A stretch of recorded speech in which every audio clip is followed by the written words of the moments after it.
The Adventures of Neo the White Cat and Ken the Gray Rabbit in a Haunted Forest. In a cozy house on the edge of a small town, Neo the White Cat sat by the window, staring out at the world beyond. The sunlight filtered through the glass, casting soft shadows across the room, but it felt more like a prison than a home. Until night fell, Neo was still sitting by the window. "There's definitely more to life than being trapped in this room," Neo said. Neo decides to run away from home. Neo jumps through the open window into the night. "This is it. My adventure begins now," Neo thought. Neo walked carefully along the deserted cobbled street at night.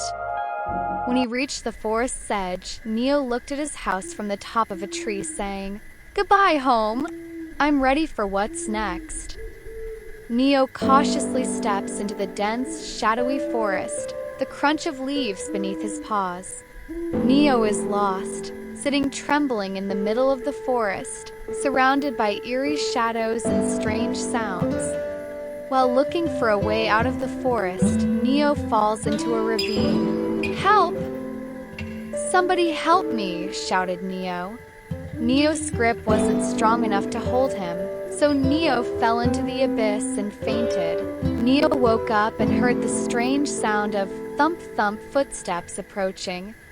"Neo, what sound is that? Is anyone coming?"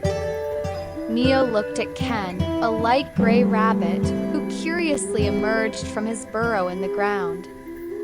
Kenan says, "Hey, stray cat? I don't think you belong here." Neo answered, I think I'm lost. Can you help me?" he replied. "Lucky for you, I found you before the jungle did." Two of them started walking, guided by Ken. Neo walked carefully while Ken jumped happily at her side. Neo hesitates on the edge of an old wooden bridge, while Ken confidently leaps forward.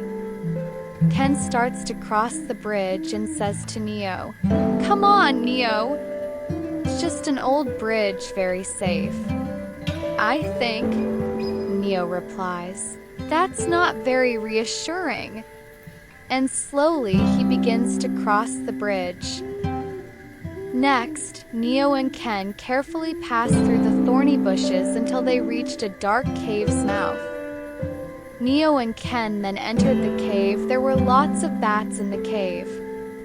"Neo, I really don't like bats," Ken replied. "Relax, they're just flying mice." Neo and Ken found a small river with a beautiful waterfall above it that flowed clear. In the river, there are many fish and various plants on the riverbank, including carrots. "Ken, look, Neo. My favorite snack," Neo chimed in, "and mine is here. I'll try to catch it."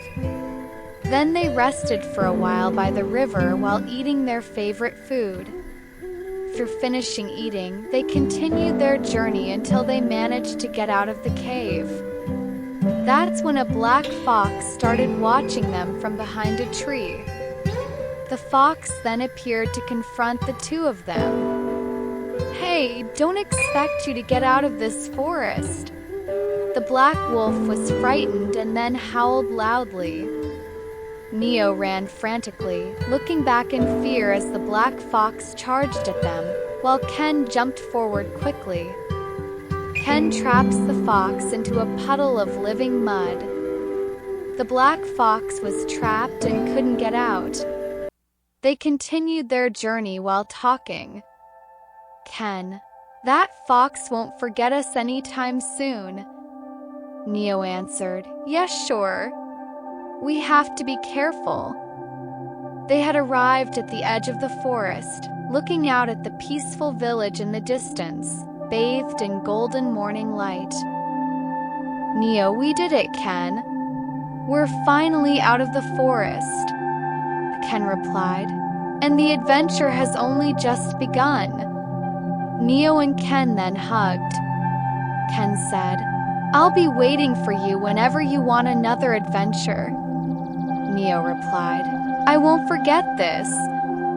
Thank you, Ken.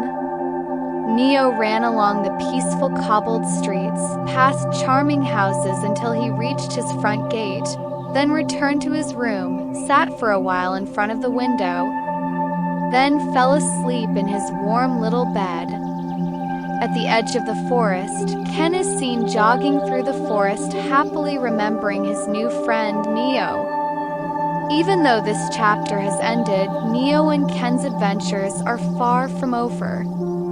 The forest always holds more stories to tell. See you in the next adventure.